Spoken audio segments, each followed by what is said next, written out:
Hello dear students, तो आज हम करेंगे वर्कशीट नंबर 30 को, जो कि क्लास आया है 6 के लिए।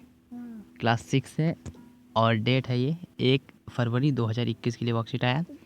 तो यहाँ पे अपना नाम लिखना है, यहाँ पे अपने कक्षाध्यापक का नाम लिखना और विषय है सामाजिक विज्ञान का। तो विषय यहाँ पे आपको दिख रहा होगा कि सामाजिक विज्ञान भूगोल में से आज का वर्कशीट आया है। तो चलिए शुरू करते हैं आज का वर्कशीट। तो पार्ट नंबर 7 है हमारा देश भारत। ठीक है, तो पार्ट का नाम ये है हमारा देश भारत। तो इसी के पार्ट में से आज हम पढ़ेंगे आज का वर्कशीट को। तो भारत एक बहुत बड़े भौगोलिक विस्तार वाला देश है। उत्तर में यह हिमालय के ऊंच शिखरों से घिरा हुआ है। पश्चिम में अरब सागर, पूर्व में बंगाल की खाड़ी और दक्षिण में हिंद महासागर। भारतीय प्रायद्वीप के तटों पर लहराते हैं प्रायद्वीप स्थल का वह भाग जो 3 तरफ से जल से घिरा होता है। तो यहाँ पे आपको दिख रहा होगा, ये भारत का मैप आपको दिखेगा। तो इस ओर आपको दिखेगा कि अरब सागर है, इस ओर बंगाल की खाड़ी। ठीक है, तो इस तरफ है हिमालय पर्वत। ठीक है, हिमालय पर्वत, इधर पे हिमालय पर्वत आपको दिख रहा होगा।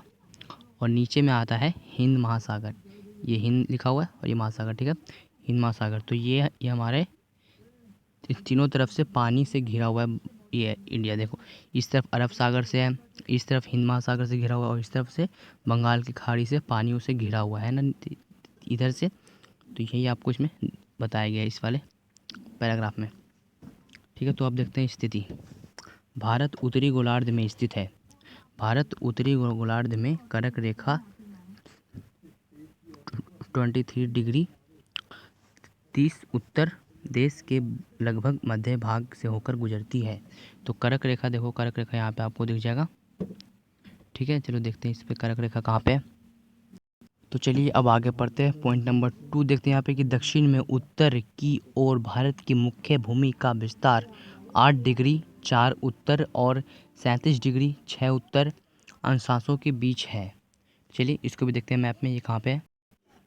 तो इस मैप में आपको दिख रहा होगा कि जहाँ पे 8 डिग्री है। ठीक है, चलिए दिखाते हैं मैं आपको। देखिए यहाँ पे 8 डिग्री आपको दिख रहा होगा। ठीक है, तो इसी में बताया गया है कि यहीं पे भूमि का विस्तार हुआ ज़्यादातर। ठीक है, अब देखते हैं नेक्स्ट पॉइंट आएगा कि पश्चिम से होकर पूर्व तक भारत का एक विस्तार 68 डिग्री 7 पूर्व और यहाँ पे 97 डिग्री 25 पूर्व देशांतरों के बीच है। समझ गए। अब देखते हैं आगे का क्या है। इस पर आपको दिख जाएगा एक और, इसमें बताया गया है कि 82 डिग्री 30 पूर्व देशांतर के माननीय और स्थानीय समय को भारत का मानक समय के रूप में लिया जाता है।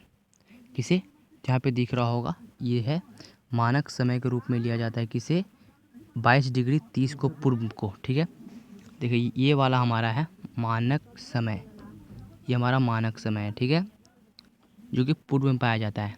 ये रहा, यहाँ पे दिख रहा होगा 82 डिग्री 30 पर, ये पूर्व की ओर में है। ठीक है, यही इसमें बताया गया।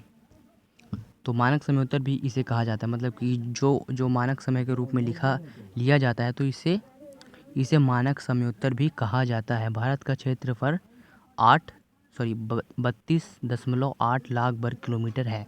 तो जो भारत का ये पूरा क्षेत्रफल है अंदर को कहते हैं क्षेत्रफल। ठीक है, तो इस भारत का जो भी अंदर का क्षेत्रफल है, ठीक है, तो उसका कुल किलोमीटर है 32.8 वर्ग किलोमीटर। ठीक है, तो अब चलिए अब देखते हैं नेक्स्ट पेज पर। तो ये यहाँ पे आपको एक चीज़ पता चल गया होगा कि 32.8 वर्ग किलोमीटर हमारा कुल भारत का क्षेत्रफल है। ठीक है, तो क्षेत्रफल आपको पता ही होगा कि जो अंदर का होता है उसे कहते हैं क्षेत्रफल। ठीक है, नेपाल भी अपने भारत में ही पड़ता है। चलिए और आगे देखते हैं। उत्तर में पश्चिम से लेकर दक्षिण में कन्याकुमारी तक इसका विस्तार लगभग 32 किलोमीटर है। ठीक है, तो यहाँ पे इसका विस्तार दिया गया, इसका 32 किलोमीटर है। ऊपर में है जम्मू कश्मीर और नीचे में है कन्याकुमारी। ठीक है, तो इसका पूरा है 32 किलोमीटर 14, मतलब कि 3214 किलोमीटर। पूर्व में अरुणाचल प्रदेश से होकर पश्चिम में कच्छ, ये आपको पता है कच्छ का है, कच्छ है गुजरात में। ठीक है, तक इसका विस्तार लगभग 2900 किलोमीटर है। ठीक है, तो यहाँ पे आपको दिख रहा होगा, यहाँ पे अरुणाचल प्रदेश होता है, ये आपको मैप में भी दिख जाएगा। और यहाँ पे गुजरात है, गुजरात में कच्छ पाया जाता है। ठीक है, तो आगे चलते हैं, आगे क्या इसमें बताया गया देखिए जब हम इसे प्लस करेंगे तो प्लस करने पे हमारा कितना आ जाएगा, उतना ही आएगा जितना यहाँ पे बताया गया है कि 32.8 वर्ग किलोमीटर हमारे पूरे भारत का क्षेत्रफल है। चलिए यहाँ पे हमारा ये मैंने पढ़ लिया पूरा कम्प्लीटली। अब चलिए अब करते हैं प्रश्न नंबर 1 से लेकर 3 तक। ठीक है, तो भारतीय भूभाग का क्षेत्रफल कितना है, भारतीय भूभाग का क्षेत्रफल कितना है, चलिए देखते हैं इसका आंसर। तो देखिए मेरे डियर स्टूडेंट्स, तो यहाँ पे आपको मिल जाएगा।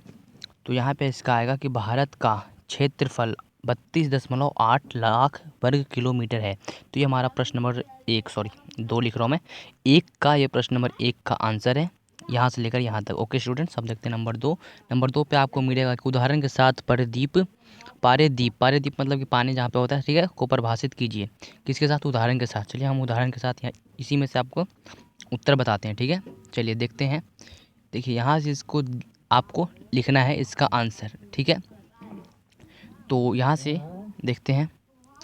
तो अगर आप यहाँ से करोगे तो यहाँ से आपका बेहतर हो जाएगा, यहाँ से लेके यहाँ तक। तो यहाँ पे बताया गया कि पारेदीप किसे कहते हैं। ठीक है, जहाँ पे तीन तरफ से पानी पाया जाता है उसे पारेदीप कहा जाता है। और इसके उदाहरण यहाँ पे दिए गए कि पश्चिम में अरब सागर, पूर्व में बंगाली खाड़ी और दक्षिण में हिंद महासागर भारतीय के पारादीप के तटों पर लहराते हैं। तो ठीक है, यहाँ से लेकर यहाँ तक इसको आंसर कर लेना आपको। ये हो जाएगा हमारा प्रश्न नंबर 3 का भी उत्तर कंप्लीट। चलिए अब देखते हैं लास्ट में कौन सा है, जो मैं ऊपर अभी मैंने बताया वो है प्रश्न नंबर 2 का उत्तर। अब देखते हैं प्रश्न नंबर 3। तो भारत का मान्य समयोत्तर क्या है। तो क्या यहाँ पे यमयोत्तर क्या है। देखिए यहाँ पे इसका उत्तर आ जाएगा। देखिए इस यमयोत्तर को भारत का मानक समयोत्तर यमयोत्तर भी कहा जाता है। भारत का मैं थोड़ा सा आगे चला गया, मगर आपको यहाँ से लिखना है, यहाँ से लेकर यहाँ तक। ठीक है, यहाँ से लेकर यहाँ तक लिख देना है। प्रश्न नंबर 3 का उत्तर ये हमारा है। ठीक है, इसको मैं पढ़ के बता देता हूँ आपको एक बार कि 82°30 पूर्व देशांतर के स्थानीय समय को भारत का मानक समय के रूप में लिया गया है। इस याम्योत्तर को भारत का मानक समयोत्तर भी कहा जाता है। ठीक है स्टूडेंट्स, तो ये आपको लिख लेना है पूरे अच्छे से। अगर चैनल में पहली बार तो चैनल को सब्सक्राइब कर देना। चैनल को सब्सक्राइब नहीं करते हो मगर एक बार प्लीज़ सब्सक्राइब कर देना मेरे चैनल को, और लाइक कर देना इस वीडियो को, और कमेंट करना है आपको कि वीडियो समझ में आया या नहीं आया। ठीक है, तो मिलते हैं अगले वर्कशीट में, तब तक के लिए गुड बाय, और चैनल को लाइक सब्सक्राइब करते रहना।